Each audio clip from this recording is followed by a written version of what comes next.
We're in section number 5, segment number 5, I should say. Funky Kingston from Toots and the MAYTALS. A little bit of reggae, which we have not touched on a lot, guys, so far. We're going to be touching on it a lot because this is the beginning of reggae as a mainstream phenomenon in the United States. And once Matt runs us the numbers here, we're going to start with Josh to get his take. Okay, so Toots That's and the your MAYTALS. Yeah, how's it going? Toots and the MAYTALS, number 344 in Rolling Stone's list with their album Funky Kingston.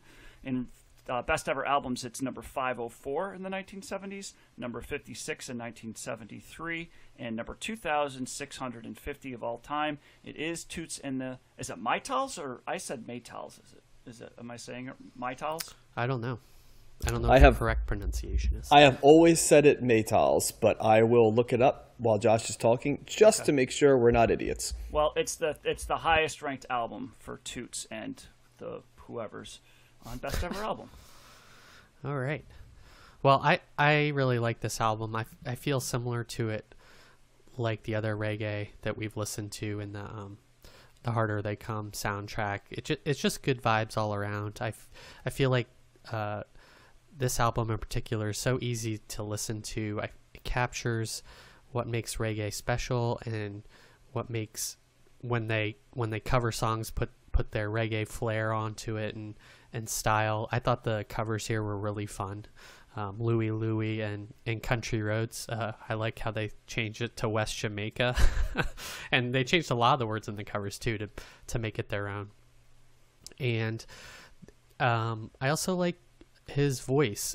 He sounds like an old man. I don't know how old he is when he recorded this, but he has like a strained voice and kind of it just sounds older than maybe he really is when he made this. Also, is this the first? Want some cleaning here? Yeah. All right. So it is MAYTALS. So we were correct. So I did hear that right all those years. Okay. And Mr. Toots Hibbert was born on December 8th, 1942, and I believe this album was released in 73. 73. So he would be 31 years old, which is not that old, Josh. Yeah. I hope that's not that old. Yeah. Well, time tough in Jamaica, I guess, because he sounds older than that.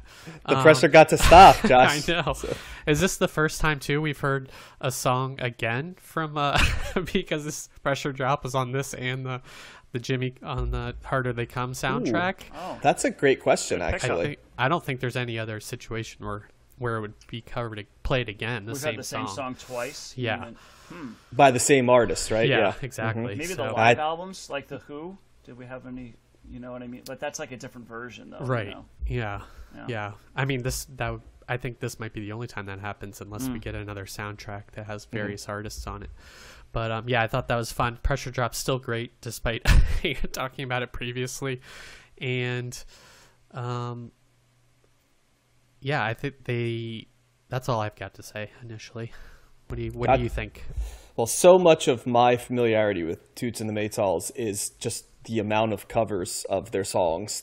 So little bit of origin story here. I think Josh and I have both made our love of ska known, right? And Matt has made his equally as not known. So it'll be interesting when we get to the late 70s. But obviously ska predates reggae by a little bit, and there's the first wave, the second wave, and the third wave. And I first got into ska in the second wave. I think, Josh, you got it in the third wave, right? Is where you started? Okay, gotcha. So the second wave was all the British bands in the late 70s. And one thing that the British bands did was they would cover a lot of the first wave ska artists, like Desmond Decker and guys like that, the Scotalites, and then they would also cover a lot of the reggae because it was a middle ground. And Toots and the MAYTALS was covered constantly. So Pressure Drop was covered by the Selector, as I was telling Josh for the show. They did a song called Monkey Man, which was covered by the Specials, and just so I know a lot of their songs by osmosis from those bands that sort of I became aware of and stuff like that. With that being said, I will say that I am a much bigger fan of the ska sound than I am of like the pure reggae sound. And so this album was a little bit hit and miss for me, to be quite honest. the stuff that was good, and I would say that, Funky Kingston would fall in that category for me. Pressure Drop certainly would fall in that category. Is very good, but there was not a home run track on this album, would be what I would say. A Time Tough is another good one that I like, but I was left a little bit flat in terms of the album. The Country Road, as Josh said, it was cute how they changed it to sort of a Jamaican version of John Denver's West Virginia, right? But it just didn't do it for me, to be quite honest. It was a little gimmicky, I'd say, and I definitely was not feeling the energy like I did on the Jimmy Cliff album. There was just the reggae that Jimmy Cliff was selling me, and by that matter, some of the other artists. And I think it was not.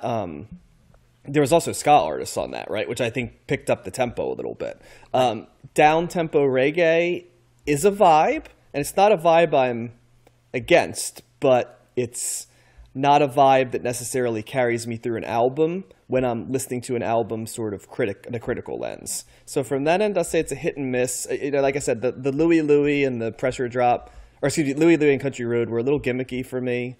With that being said, it's certainly worth a listen, and it's pretty foundational for mainstream reggae in the 70s. So I think if you're trying to dig into the essential artists, this is as good a place to start as any, along with Bob Marley and Jimmy Cliff, who we covered before. So Matt, I'll be interested to hear your take. So it's a little mixed. It's first of all, the good. It's a very easy listen. I do like this. I would say, or generally speaking, I think I like reggae better than ska. At least the stuff that I've heard as a general rule. But having said that, I don't listen to a ton of reggae. A lot of what it's just Bob Marley, that Greatest Hits album, and I also had Natty Dread, and just the stuff that I would hear here and there. This to me is really good. It always reminds me of kind of being on a like a Caribbean island or something like that, or just kind of on a beach somewhere. It's very easy to listen to. It's pleasant. I do like it, but it's I think I probably would like it in small doses. It's just to do an entire album where it's I mean, talk about samey. I'm not hearing any variation much at all here. It's all kind of the same. It's all staying in the same lane. Yeah. And for a genre that I don't really listen to a whole lot and can kind of decipher the differences between a lot of the songs, that whereas maybe I could do it if I was a little bit more well versed in it or was more familiar with it, to listen to it for one listen, I lost interest in it as an overall album, and it was kind of just there at the end. Sailing On, I think the last song, that stood out to me as being somewhat different. That didn't really have the offbeat reggae, kind of beat that most of the other songs had. So, but for other than that, there wasn't really a whole lot of differentiation, I guess, other than the covers, right? So Louie Louie and Country Road, obviously, I'm more familiar with those. I did like those. I think it's cool when you do a totally different version of a song that you're covering. So I did like that. They made it their own, and that's cool. But as an overall album, it's hard to sustain my attention, and for me to be into it. I kind of link this to gospel a little bit, where I think I would like this better if there were a couple of songs maybe on a playlist, mixing it up a bit with other stuff. But to do an entire album like this, it's fine. It's just after 2 or 3 songs, I'm like, okay, I get it. You know what I mean? And I'm good for something else. So, so that's kind of what I was left with at the end of the first listen.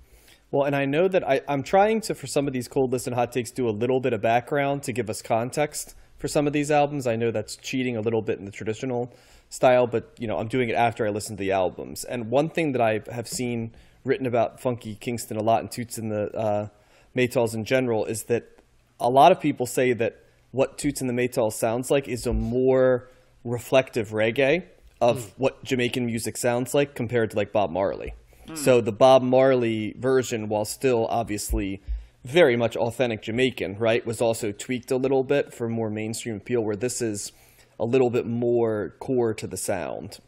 So this is more like authentic reggae, you think? I think it's, I don't know. Reggae? I shouldn't say authentic. I think it's more the traditional sounds, and I think that's what Matt might be saying, like sort of the sameness, right? It kind of stays in its lane a little bit more to the core Jamaican sound. The other thing that stood out to me on this as I listened to it and then was also talked about a lot in the research is that unlike a Bob Marley album where you're going to hear a lot of politics, right? And even Jimmy Cliff had like social commentary, right?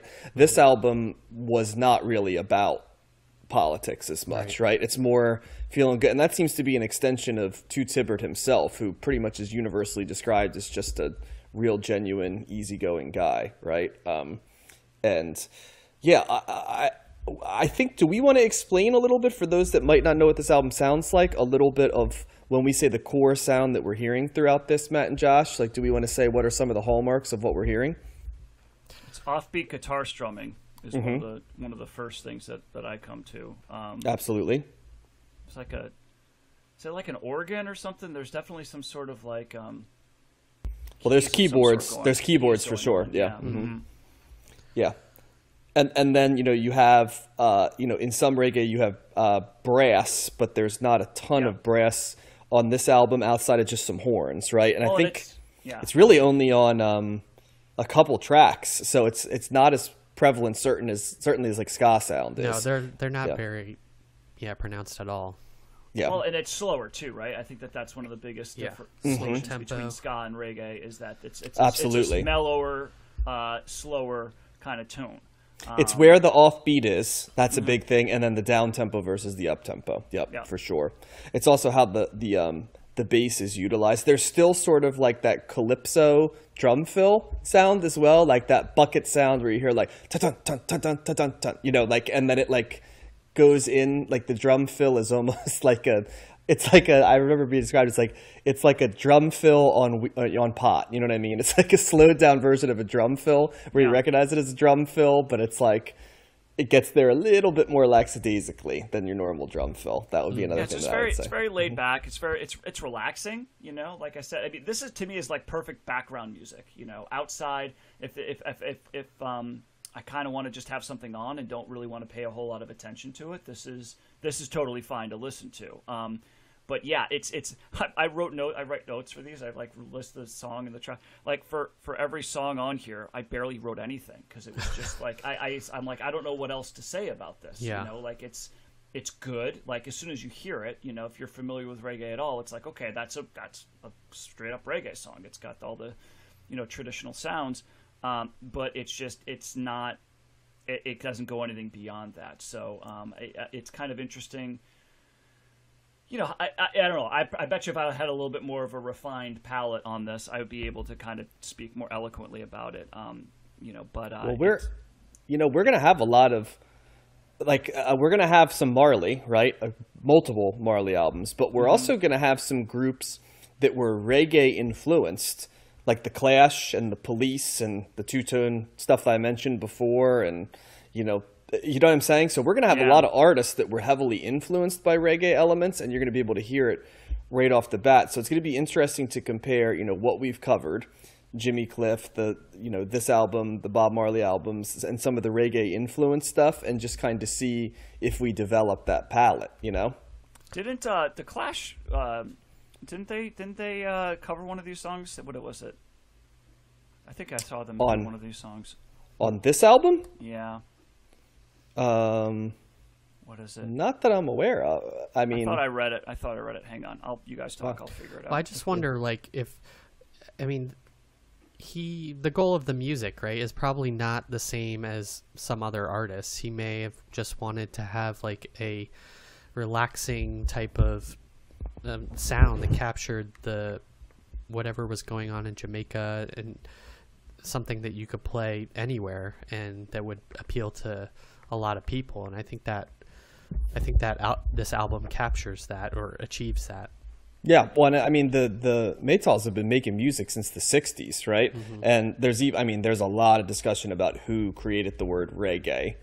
So many people have claimed it, but they did have the first song that referenced it title-wise. It was in the mainstream, called "Do the Reggae," and I think also, you know, this broke in England, which the relationship between Jamaica and England is an interesting thing, right? Because it goes back to colonial days, right? And so there was probably even as much more of a Jamaican emigration to England than there as much was to the United States. Yeah, so and I mean, West Indies in general, right? You got it, the West Indies in general, exactly. So as a result, a lot of music from the West Indies was breaking in England well before it broke in the United States, throughout the 70s in particular, I think of. But it carries even all the way over to like dance music and stuff in the 80s and 90s, right? Like elements of different stuff kind of shows up in England along the way. And I think that's kind of what it was, that people were feeling the cross-culture vibe in Great Britain. This is before that tumultuous late 70s period, right, where everything kind of exploded.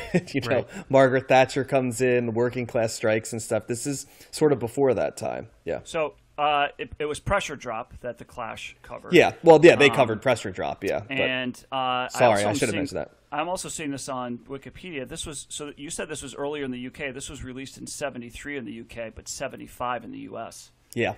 Which and that was kind of the deal with all Jamaican music. It got to the United States late. And the 70 and there's two different track listings. The one that we were listening to on Spotify was the 1975 track listing, the one in the U.S. So there's actually a different version that's only 8 songs as opposed to the 10, and it's got some stuff missing. So, what songs are missing? There's no Pressure Drop. Oh. And there's different. There's different songs on it. Like there's a song called It was the last song on the UK version is called It Was Written Down, which is not on this album. Not on this one, yeah. We're looking at 2 separate albums here, I think. Wow. Okay. I might have to go for completeness sake. I might have to go listen to Redemption Song is on. Daddy, so this is like a totally different album. I think we listened to the wrong album. I don't know if we listened to the wrong, we just listened to the one that Americans would listen to, right? So the question is, which one are... I think it would be interesting. Maybe we can do like a cleaning of the stacks, one of these times, and listen to these tracks that we did not cover this week. Well, I think in Rolling... Here, I'm going to look this up. I think in Rolling Stone it had it listed as the 1973 version, so... Okay. Well, we've got some work to do then. Well, how about that? Yeah, it says 1973, so I think we listened to the wrong one. But hey, I'd be interested to see if the 1973 one... If I would feel that same sameness. If we listen to it and it's like, wow, this is the diversity you're looking totally for. Different. That's so weird. Usually it's like maybe an extra song here or there, but it's... Or usually well, I guess with like the Rolling Stones when they had different versions and stuff. Oh, wow, I'm looking now. There's a Tina Turner Ike Turner cover? I can't believe. Wow. Thompson Pride, Louie Louie are both on the same one. And Funky Kingston. Yeah, Funky Kingston. That's it. Wow, only 3 There's only overlap. 3 songs that are the same. Oh, we're just going to have to do a revision to this, guys. We are going to have to... So this is going to be Toots and the MAYTALS to listen to on Spotify, even if we have that. I mean, Toots and the MAYTALS like that. Version, we might have to search for the individual songs because sometimes you can find them on playlists or compilations. So I'll tell you what we're going to do down the road is we're going to talk about the tracks that we did not cover tonight, and then I'm going to splice them together into a super YouTube clip. Yeah, wow. So that will be what we do down the road. But see, this is what happens when we don't do our research ahead of time. Well, I mean, yeah, but also it's what happens when Spotify fucks everything up. You know what I mean? Doesn't put the right album on. Spotify doesn't care about history or differences. They just care about the plays. And Spotify says this is 1973, so they're wrong about that too. Well, because I saw that it was 1973, so I'll be honest with you. I think when I see 1973, and the album and the thing is 73, which I saw, I would expect the album to be correct. But I guess I have to treat Spotify like a cheating spouse. You know what I mean? Trust but verify. So they have a song called Monkey Girl in addition to Monkey Man. Oh, okay. So they've got 2 covering both sides. Covering all their bases. Variations on the theme, I think is what that is. I will, at the very least, I am very curious to hear their cover of Ike Turner because I think a reggae cover of an Ike Turner song could actually be pretty boss. So I'm looking forward to what that sounds like. So I guess what we'll say then is we've got our thoughts on the Americanized version of it, but like many things Americanized, right? It may suck. So we might find that we like, the original version better. So to be continued. Yeah, and Josh liked so to be continued, we'll say. Sound like a plan? That sounds great.